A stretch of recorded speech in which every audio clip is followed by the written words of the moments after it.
So the presentation will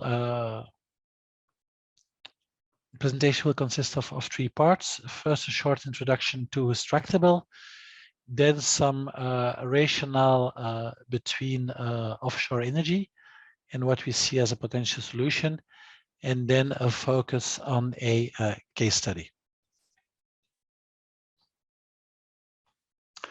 So first of all, what is Tractable? Tractable, we are a energy consultant with a vision that we want to contribute to decarbonization of the world. As such, when we speak about decarbonization, we often think on, we have for sure everything that's energy efficiency, anything that direct electrification, but we also think quite a lot on green hydrogen projects. And here you can have a small look of where we have projects on a worldwide basis. Tractable is a big group, 5,000 employees, overall working in more than 70 countries, including Romania, and with a turnover approximately of $500 million. What are our, let's say, main activities? And I will not go into the detail. You see it's energy, urban, nuclear, and water.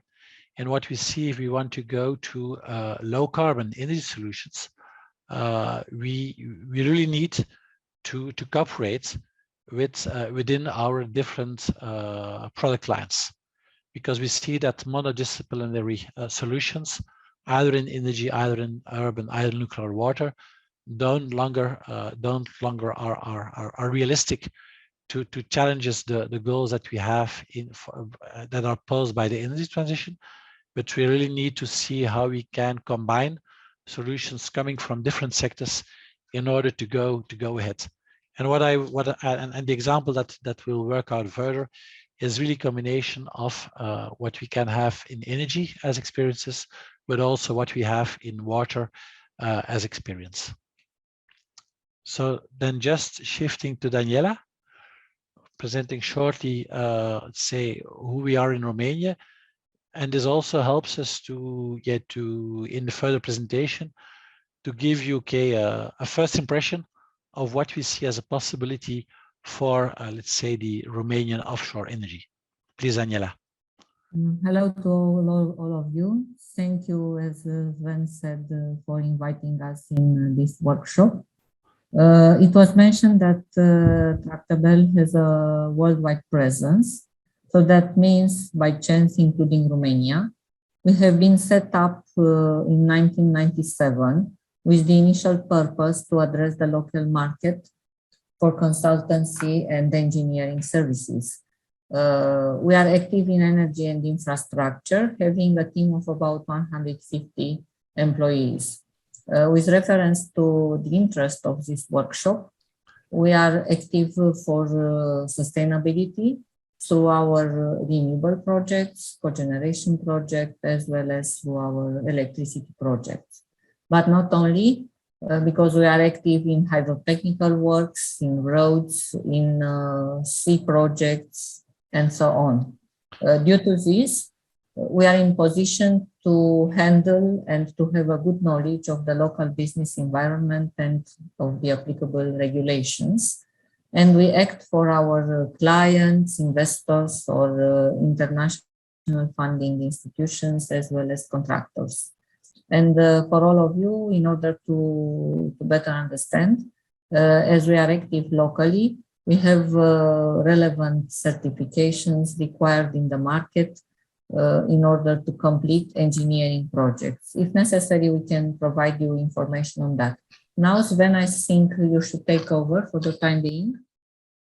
Yeah, so what is important, and I think for every particular study that we need to do on valorization of offshore energy, and certainly when we go to hydrogen or green gases, that you have as well the electric capability, but also the gas capability, because finally it comes to a question, how do I transport energy, either through electrons or either through molecules.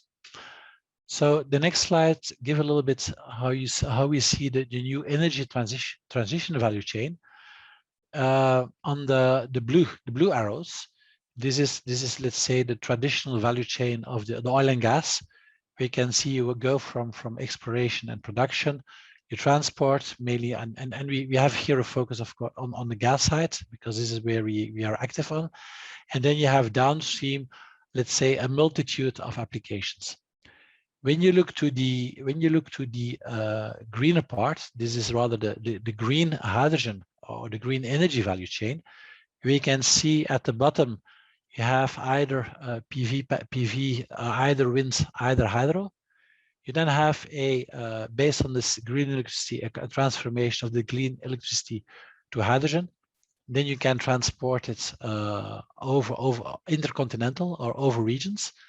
And then based on a, let's say, receiving station, you then have again, let's say, the more traditional uses of the molecules, either as a feedstock for industry, either as a energy for mobility.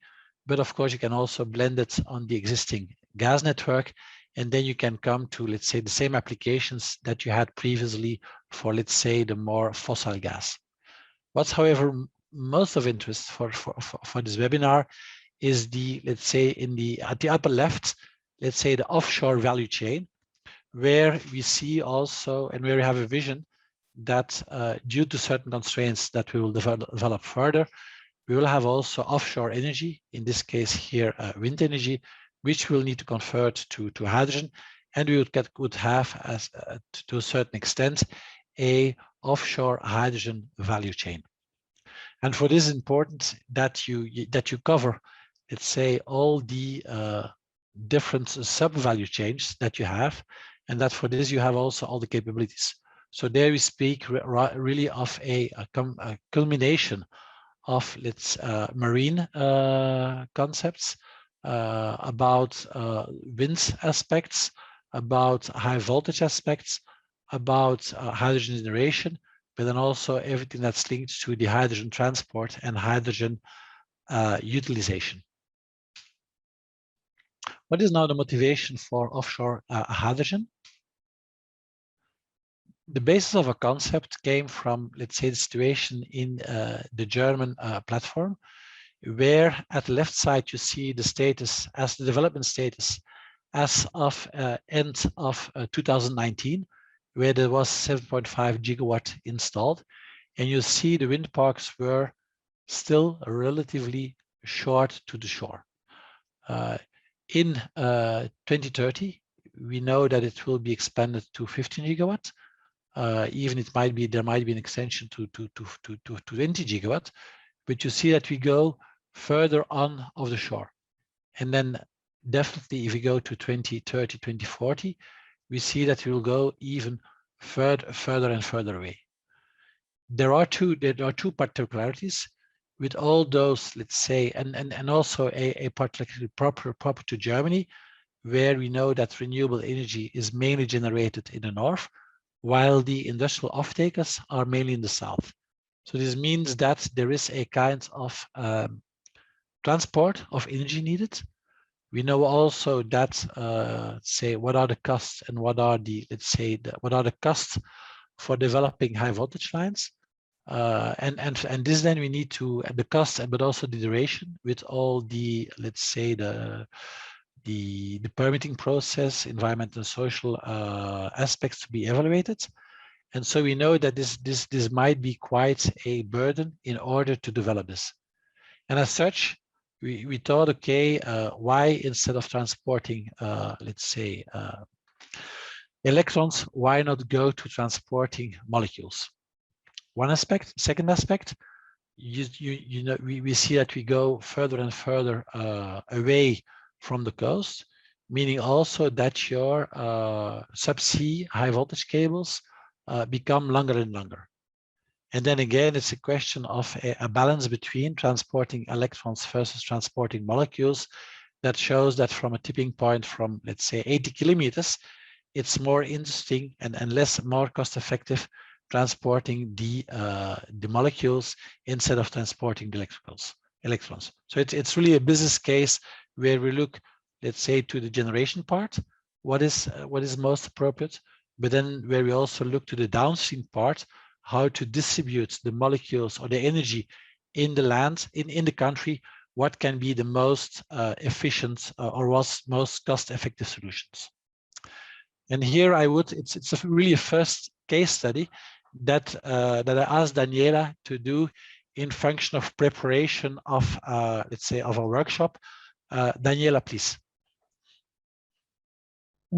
Some of you may know some information about Romanian environment in terms of generation and transmission and distribution. Otherwise, I would like to mention that as country, we have good potential in terms of renewables, both in wind and solar PV. Also, some other renewables are attractive, but these two are competing, let's say, for development.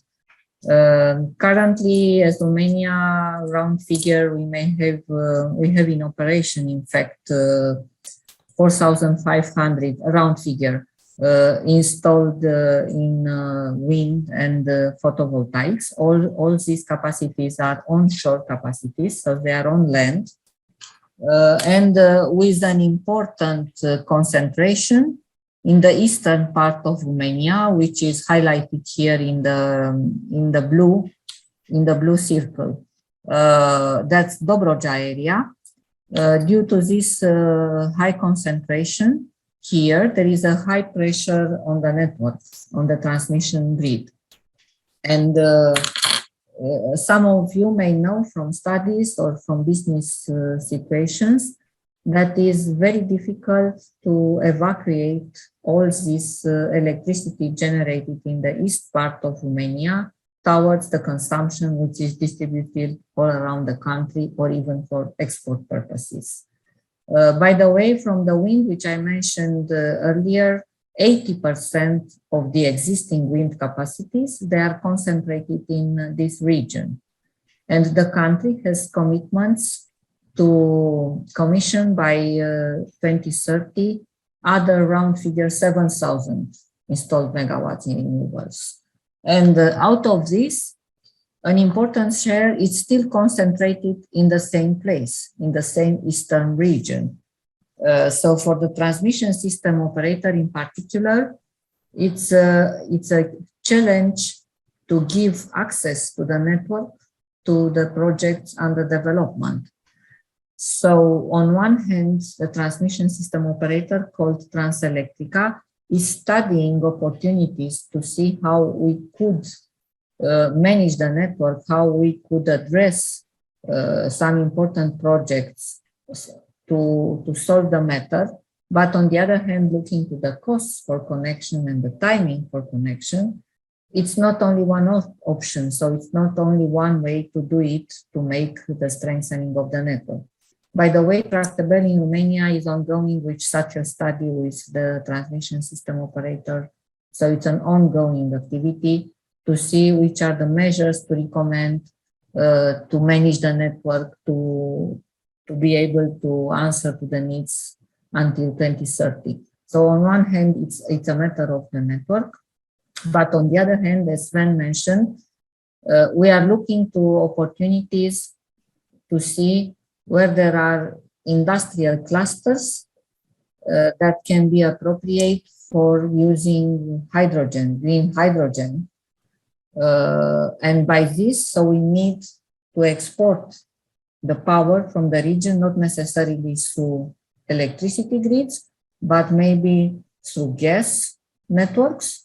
So we could go to industrial clusters to use the hydrogen either for industrial purposes or to be used for generation purposes in other industrial areas. So that's interesting, that it's more and more important, and I should say urgent to be solved, because there are many developers who are looking to finalize the projects. Now, Sven, you can take over and complete the presentation, please. So as in the summary, we are, let's say, we have a view on what can be demand centers for hydrogen. We see that along the coast, there's already a power access area with a congestion or close to congestion of the electrical grids. So if we put then all the energy, if you want to explore, let's say, the potential of the offshore energy that's available, but then for sure we need to question, is a pure electrical solution really appropriate, or shouldn't we not go directly beyond a gaseous solution in order to, let's say, to have an alternative to this congested area of power. So, and for this reason, let's say we developed a case study. It's a 400 megawatt offshore production platform for hydrogen. And it goes a little bit on, I'd say it considers, it makes a balance between different concepts, where on one side we have centralized versus decentralized production. We need to evaluate to what extent we can retrofit existing oil and gas platforms versus new build platforms. We should also see, okay, do we go for a floating platform, or can we use a bottom fixed platform?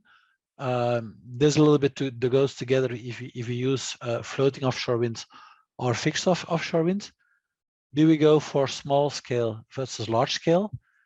And then also, do we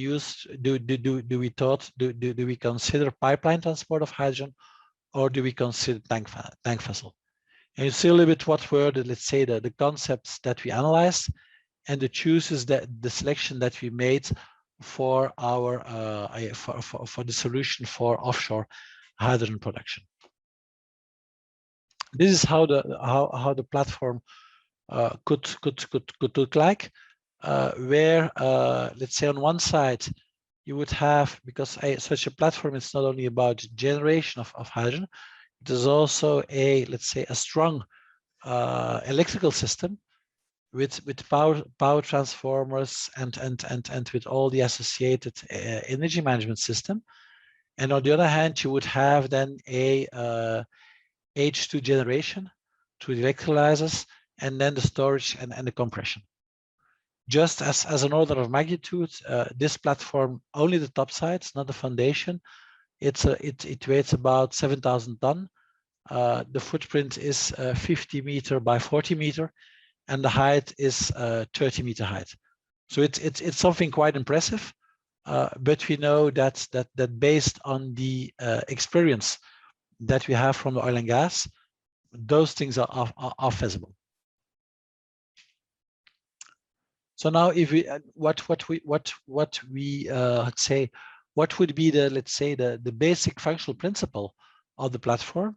So you have the offshore wind farm that comes in at a 66 kilovolt. Then you would have a GIZ or high voltage transformers. You would have a rectifier, and that then the electricity goes to the electrolyzer. For making electrolyzers, you need also demineralized water. So you would have a seawater intake, then a desalination, then a deionization and a water storage. Then, okay, with your deionized water and your electricity, this can go to your electrolyzer. So you would have let's say the hydrogen production and oxygen that's as byproduct. Then, okay, of course, the hydrogen purification, a storage, a compression, and then you go with the pipeline to the shore. Additional to this, there are, of course, cooling systems. There's a backup power supply, there are auxiliary systems. You also need an energy management system because, okay, you have the variations of your renewable energy. So there are a lot of, and there are quite some, let's say, particularities also that go beyond the pure electrolyzers generation. So for the equipment, for sure, as it's offshore, you need, and it is remote in a let's say in a quite limited space. So you should need a compact and scalable design. We need, of course, also a high operational flexibility with considering let's say the variability of the renewables, a high output pressure, so that you can maximize the energy transmitted through the pipelines. For sure, a high availability. Again, linked to the O&M. Equipment handling should be easy and feasible, and then for sure the whole certification and compliance in order to get it insured and financed. This gives a concept mainly of what could be, let's say, a traditional offshore wind park setup where you have your different wind farms. But of course, this also applies if you would use tidal energy or if you would use offshore PV. Then you connect to the HVDC platform, and then you have a connection to the shore, a substation. And if you would like to generate hydrogen, okay, you go with your electricity to an electrolyzer and you produce your hydrogen. What could be a solution for tomorrow? You could still, for sure, you could still have your you can still have your electric connection, but on the other hand, you could also have a purely dedicated offshore wind park, which you see in blue, that goes to a offshore hydrogen platform, and then you have a offshore hydrogen pipeline that go to your gas grid. And then for sure, you are, let's say, you are pushing gas to your gas grid, and any congestions that you may have on your electricity grid could be solved. What we did, we considered 100% offshore electrolyzers. We can also go to, let's say, a combination, partially electrical, partially hydrogen, or you can use 100% onshore electrolyzers. And these were the benchmarks we did in order to say to analyze what is the tipping point between pure between both cases. What are now the, let's say, the advantages of a offshore hydrogen production? First of all, it's let's say your offshore grid connection cost less. You also have a reduction in a cost for your grids in the onshore grid. You can also avoid curtailments when there is too much electricity, and so you can avoid curtailment and redispatching. We also know that from a certain distance and from a certain size, the hydrogen cost is lower if you produce offshore than if you can produce onshore. It has to do between on the cost, on the capex, and the cost of say your high voltage cable connecting your offshore park to the onshore, and this compared to gas pipeline. And for sure, also you can also use this then for your development plans for offshore wind energy. Eventually, you could have a first park based on electricity, then the second part purely on hydrogen, with some interconnections in order to ensure some backup electricity generation, things like that. You can find optimizations. So here's some figures. Long distance offshore grid connections, okay, they represent approximately 25% of the electricity cost. Curtailment is an example of Germany, with the 1.4 terawatt hour curtailed on offshore winds. We could have produced 28 million kilogram of hydrogen. The longer the distances are, the more, let's say, the more advantage it becomes to transfer molecules compared to electrons. Yeah, that's it.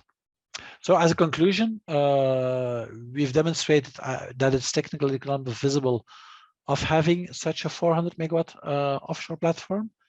We also know what is the cost advantage for such a platform, and we know that through utilization of such a platform, we can improve the overall efficiency of the let's say of the energy system. We started this development two years ago. The figure you see here, it's an updated, let's say an improved design.